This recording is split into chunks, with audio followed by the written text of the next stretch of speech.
वक्त हमारे साथ मौजूद हैं कांग्रेस नेता सुरेंद्र सिंह जी।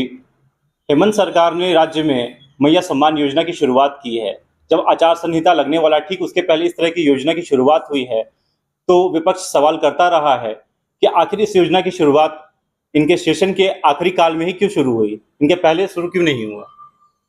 विपक्ष का काम है आरोप लगाना, वो आरोप लगाते रहे, लेकिन हमारी गठबंधन की सरकार जो है कांग्रेस, जेएमएम और आरजेडी की, हम चाहते हैं कि यहाँ के सभी महिलाओं को सम्मान मिले, उनका जो हक है वो उनको मिलना चाहिए। पहले भी हम ये लगातार कर रहे थे। सरकार आपके द्वार कार्यक्रम हमने किया, जहाँ पर सबका समस्या आया उसका समाधान की दिशा में सरकार आगे बढ़ी। उसके बाद अबुआ आवास योजना चल रहा है और उसी के तर्ज पर ये मैया जो योजना हम लोगों ने किया है, 1000 रुपया प्रत्येक महिला को जो मिलने वाला है महीना, उससे उनको सम्मान मिलेगा, वो प्रगति कर सके, उन्नति कर सके, समाज के मुख्य धारा में जुड़ सके, इसके लिए सरकार ने ये पहल किया है। तो ये अबुआ आवास योजना हो या मैया सम्मान योजना हो, ये सारी योजनाओं की शुरुआत आखिर में ही क्यों शुरू होती है, ये इनके कार्यकाल के शुरुआत में क्यों नहीं शुरू होती है, ये सवाल भी है। देखिए, शुरुआत से ये चल रही है सरकार के मामले में। जो संज्ञान आता है, जो सामने आता है, जो समस्या सामने आई तो सरकार द्वार पर पहुंची, ग्रामीण जनता के द्वार पर पहुंची। हम लोग प्रखंड से लेकर पंचायत तक पहुंचे, वहां हमको समस्या समझ में आया कि ये समस्या है, इसके ये करेंगे तो समाधान होगा। और हेमंत सरकार न सिर्फ महिलाओं के लिए बल्कि आप देखेंगे श्रमिकों के लिए भी, कोविड काल में भी हमने श्रमिकों को बाहर से बुलवाया जो लोग फंसे हुए थे।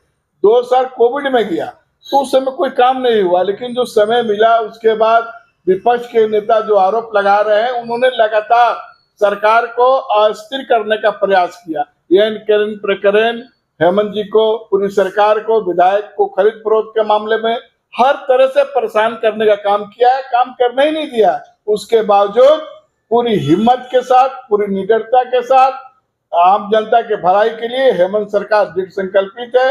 कांग्रेस, आरजेडी और गठबंधन की सरकार हम समाज के अंतिम व्यक्ति तक पहुंचेंगे। तो विपक्ष ये भी आरोप लगाता रहा है कि राज्य के युवा जो बेरोजगार घूम रहे हैं, उनके लिए क्या कुछ क्या कर रही है सरकार। दूसरी तरफ ये भी कहा जा रहा है कि कुछ परीक्षा होते हैं, प्रश्न पत्र लीक हो जाते हैं और उसके बावजूद उसका कुछ नहीं होता। इस पे क्या कहना चाहेंगे आप। देखिए, ये सब बातें गई बातें होगी। यहाँ झारखंड बने हम लोग का 24 साल हो गया।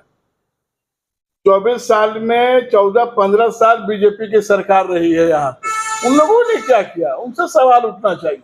हमारी सरकार जब से आई है, हम लगातार नौजवानों को नौकरी दे रहे हैं। हम एम्प्लॉयमेंट एक्सचेंज में कह रहे हैं कि आप नाम भरिए, निश्चित मिलेगा। अप्रेंटिस का हम काम दे रहे हैं, स्किल योजना हमारी चल रही है, तो हम नौजवानों को दे रहे हैं। हमारे लोकसभा चुनाव में हमारी जो मैनिफेस्टो था उसमें भी था कि हम युवाओं को नौकरी देंगे, अप्रेंटिस देंगे, इतना देंगे। तब अभी सरकार, केंद्र सरकार भी उसको दिग्भ्रमित करने का प्रयास कर रही है। और जहाँ तक प्रश्न पत्र लीक की बात है, तो अभी आपने देखा किस तरह से नीट का प्रश्न पत्र आउट हुआ। हजारों, लाखों नहीं, करोड़ों नौजवानों का भविष्य को केंद्र सरकार के अधीन जो परीक्षाएं आयोजित हो रही है उससे प्रभावित हुए हैं। तो एक तरफ हम देखते हैं कि प्रदेश के अंदर जेएसएससी चाहे जेपीएससी, ये हमेशा विवाद के दायरे में घिरा रहा है और युवा आज भी धरना प्रदर्शन करने पे आमादा है, मजबूर हैं। आखिर क्यों मजबूर है? 2-3 इसके प्रमुख कारण है, आपको समझना चाहिए। जैसे पहले की सरकारें थी तो नियोजन नीति नहीं बना, कट ऑफ मार्क्स का है, एक जाति की बात है, तो सारा चीज को लेकर जो चला, तो कभी इस पर तो कभी मामला हाई कोर्ट गया, कभी सुप्रीम कोर्ट गया, लेकिन इससे नौजवान ही पिसते रहे। बेरोजगारों की संख्या बढ़ती रही, इसमें मैं सहमत हूँ।